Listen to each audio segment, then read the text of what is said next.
Do you have a favorite memory with Eddie?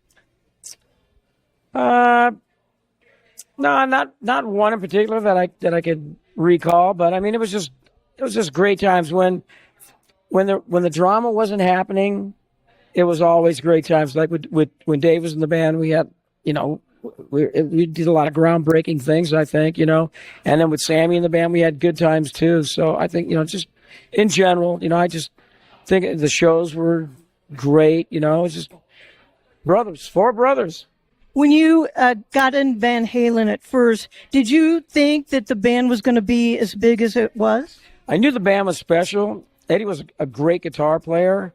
Out of all the guitar players I knew in the area, and but we knew we wanted to be big. Everybody dreams of that, but we knew we had something special.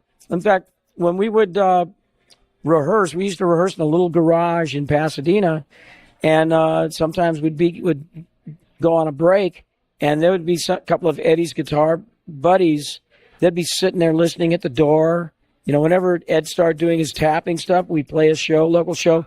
Dave would say, Ed, turn your back to the audience when you do that because you don't want anybody stealing that stuff. So it was pretty interesting. We knew he had something special. Well, they wouldn't be able to copy it anyway, not what Eddie did. No, I mean, eventually everybody's doing it now, so, but, I didn't know that we would become as big as we were, but I knew that, I was playing music with three other guys that were into it as much as me, and they felt the same way about me.